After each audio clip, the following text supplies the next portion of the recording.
Professor, não é? E aí vamos combinar, eu até falei aqui no dia que não é fácil ser professor aqui no Brasil, e se for da rede pública então é muito mais complicado.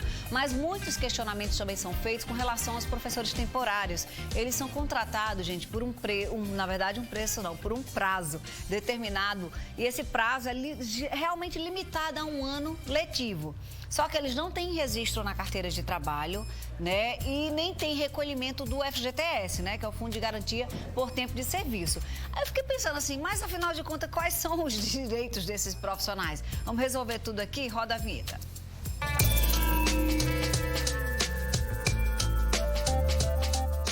A nossa colunista semanal, Sheila Sodré, advogada, trouxe outra advogada para colaborar e ampliar um pouquinho esse olhar, Nívia Dantas. Boa tarde, Nívia. Boa tarde, seja bem-vinda. Boa tarde, Sheilinha. Boa tarde, minha magra. Não vai falar da minha roupa que eu tô brasileira. Ela está brasileiríssima e tem que se orgulhar mesmo da nossa bandeira. Ô, Sheilinha, os professores efetivos, eles têm plano de cargo, carreira, né? Isso. Eles também têm incorporado as gratificações por tempo de serviço. O que mais você está lembrando? Tem a questão da evolução funcional, não tem história assim? Claro, tem algumas reduções ao longo do tempo do trabalho. As gratificações, tudo vai sendo incorporado, né? Sim. Então, vai acontecendo mesmo que de forma lenta e às vezes mínima, mas algum tipo de melhoria, né? E tal. Mas com relação a quem é professor temporário, quais são os direitos desses profissionais? Pois é, Fê, antes de passar a bola para a Nívia, eu queria lembrar muito bem que um dos casos mais esdrúxulos que eu já vi é que você tem que procurar a justiça realmente, é quando essa história, Fernanda, de temporário passa a ser pro-tempore, que passa 1 ano, 2 anos, 3 anos, 4 anos, 10. Eu cheguei a conhecer um que ficou 35 anos como temporário, sem recolher nada, sem essa segurança.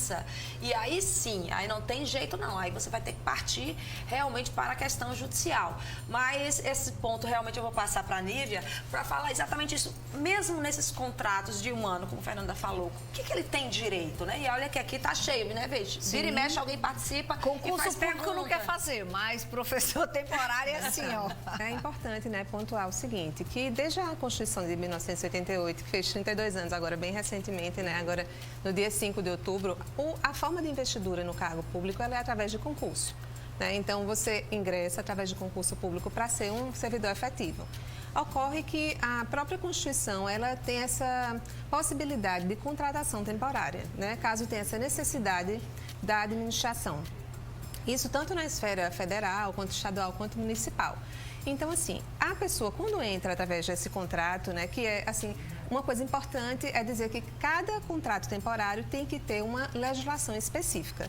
Para dizer quando o servidor, assim, quando essa pessoa que está interessada nesse contrato, ela vai ingressar nesse contrato, o tempo, isso tudo é uma coisa importante ser delimitada. E nessa lei está estabelecida toda essa diretriz que ele tem que saber quando investe nessa condição, exatamente. Então, obviamente, como você mesmo antecipou, eles não têm direito a gratificações, eles não têm direito a recolhimento fundiário, muitas vezes não têm direito a recolhimento previdenciário, assim, às vezes os contratos da administração, ela prevê o recolhimento do INSS, mas às vezes não. Então, assim, de fato, é um contrato bem precário, né, que ele não deve ser a regra da administração, deve ser a exceção. E, como Sheila disse, o que acontece é que, normalmente, a administração pública ela usa de uma forma equivocada. E vai ficando. E esse profissional poderia pagar por fora o INSS, Nívia? Então... Essa caixa que tá falando. Exatamente. O correto, eu fico pensando, é o seguinte, passa um ano trabalhando, né? Ok. Exato. Tem lá a necessidade, né? Você tá desempregado, vai lá trabalhar, mas vai passar um ano sem recolher nada. E aí minha dúvida é, ele enquanto autônomo não pode fazer? Olha, eu entendo que não. Assim, o que ele pode fazer é o seguinte, se por acaso houver o recolhimento e não houver o repasse, porque no contrato a administração, ela pode estabelecer essas regras, né? E se há essa previsão de recolhimento e a administração não procede com esse recolhimento, aí sim, aí eu entendo que pode ser judicializado. Mas a contagem do tempo de serviço, eu entendo que, assim, que provocado, né, se a pessoa tiver uma prova de que prestou aquele serviço, por exemplo, essa pessoa que prestou durante 30 anos. Ele teve que entrar na justiça e ganhou. Então, entra na justiça para ter esse direito assegurado. É complicado, né, Sheila? Porque tem a necessidade também do mercado né, do profissional que está precisando da oportunidade e tem a necessidade, muitas vezes, do Estado, enfim, ou da Prefeitura, que está ali com aquela vaga, aquele, enfim, não tem condições de fazer um concurso, mesmo a gente sabendo que se organizasse, poderia Daria ser conta, feita. né? E literalmente essas vagas serem anuais, né? Ó, teve uma vacância aqui, vamos contratar uns 2, 3 para cobrir, ano que vem a gente tem que fazer concurso, mas a gente sabe que não é assim, porque muitas vezes é a possibilidade do emprego, é a possibilidade da troca, enfim, é muito complicado. E aí, como a gente acaba falando, a justiça se acomoda naquela função. Não, às vezes nem verifica, Fernanda. Por mais que, como o Lívia comentou bem aqui, às vezes no contrato está dizendo que há o recolhimento, ele vê o recolhimento, né, mas ele não vai checar. Se e tá hoje em dia, né? cada vez mais, ficou mais fácil para o cidadão localizar e saber se está sendo depositada essas suas verbas. Pela Caixa Econômica, você vê o FGTS, para alguns contratos que estão estabelecidos dessa forma. E junto ao INSS, você tem pelo gov.br, que você se cadastra e acompanha se está tendo ou não recolhimento. Uma coisa importante de pontuar é, por exemplo, a pessoa passa 5 anos nesse contrato de temporária.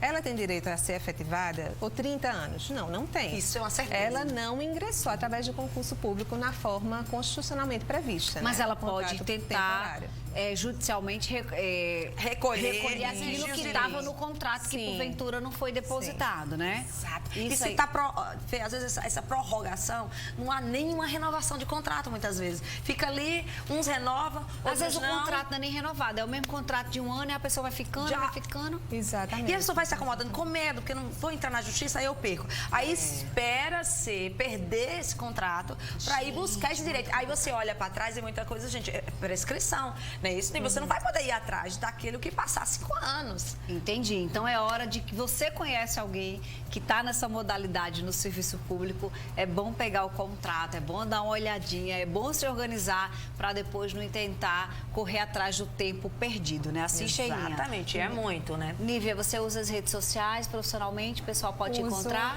O meu escritório, @DNL Advogados. Tá, você vai lá, segue a Nívia. Sheilinha tá no @Sheila_Sodré. Sempre, né? boas informações jurídicas. E também, né? Muito bom. Meninas, muito obrigada pela colaboração hoje. Brasileiras cumprindo a sua missão, E literalmente. aí, aproveitando para homenagear os professores. Sim, claro. E nada melhor do que fazer isso levando conhecimento. E é isso que eu acredito que o seu programa faz muito bem. É ser lembrada parabenizando, fazendo algumas reivindicações. E uma delas é ter consciência da sua importância e de como tem que ser respeitada essa relação trabalhista, Ainda mais um ano desse, né? Tão atípico, que os professores, eles foram extremamente, assim, exigidos, né? Às vezes numa plataforma, em dar aula numa plataforma que eles desconheciam.